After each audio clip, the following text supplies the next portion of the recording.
Hello.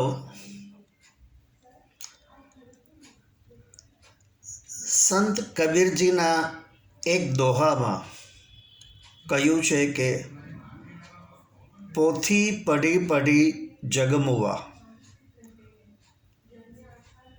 Pandit ભયા ન કોઈ,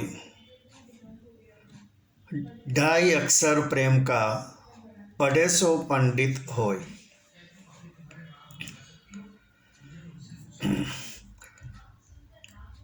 बड़ी बड़ी पुस्तकें पढ़कर संसार में कितने लोग मृत्यु के द्वार पर पहुंच गए, पर सभी विद्वान न हो सके। कहेवाता मोटा मोटा ज्ञानीओ पुस्तकों वाँचीने प्रवचनों आपता आपता ऊपर पहुंची गया, परंतु वास्तवમાં કોઈ ઈશ્વરને પામી શક્યા નથી। ત્યારે મહાન ફિલોસોફર જેમણે બધા જ ધર્મોનો ઊંડો અભ્યાસ કરેલો તેવા આચાર્ય રજનીશ, જે ઓશોના નામે ઓળખાતા હતા, તેમના જ્ઞાનનો નિચોડ એટલો જ હતો કે જ્ઞાનથી આપણે માત્ર ઈશ્વરના સ્વરૂપને જ જાણી શકીએ છીએ, પરંતુ તેને પામવા, તેના પ્રેમમાં ડૂબી સમર્પિત થઈ જવું એ એકમાત્ર રસ્તો છે। તેમના પ્રમાણે પ્રેમ એ માત્ર એક જ ઈશ્વરને પામવાનો સીધો અને સરળ રસ્તો છે। પ્રેમ અને અહંકાર પ્રકાશ અને અંધકાર જેવા છે, જ્યાં એક હોય ત્યાં બીજો ન હોય। આપણા જીવનનો સ્ટીયરિંગ છે આપણું મન।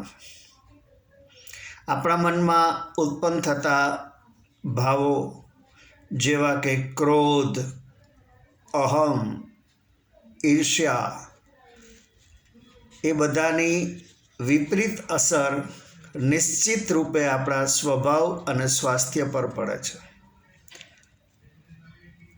હવે જો એને દૂર કરી તેને સ્થાને પ્રેમના ભાવને સ્થાપિત કરવામાં આવે તો આપણને માનસિક શાંતિ અને સુંદર સ્વાસ્થ્ય પ્રાપ્ત થાય। પ્રેમના ભાવ માટે મનુષ્યની જ જરૂર નથી,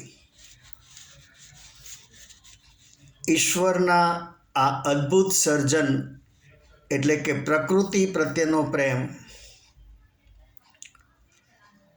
સંગીતનો પ્રેમ, સાહિત્યનો પ્રેમ, કલાનો પ્રેમ, રંગબેરંગી પુષ્પો, પતંગિયા, પક્ષીઓ, નદીઓ, પર્વતો, વૃક્ષો, એમ અનેક માધ્યમો દ્વારા પ્રેમના ભાવ ઉત્પન્ન થઈ શકે છે।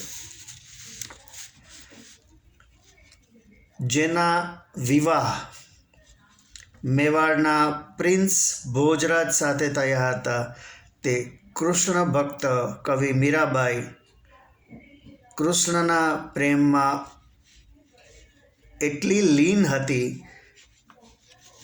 કે તેના બનેવી રાણા વિક્રમાદિત્યએ તેને મારવા ઝેરનો કટોરો મોકલેલો, પરંતુ જેની સાથે કૃષ્ણ હતા તેવા મીરા ઝેરના કટોરાને દૂધની માફક પી ગયા, તેમને કશું જ ન થયું।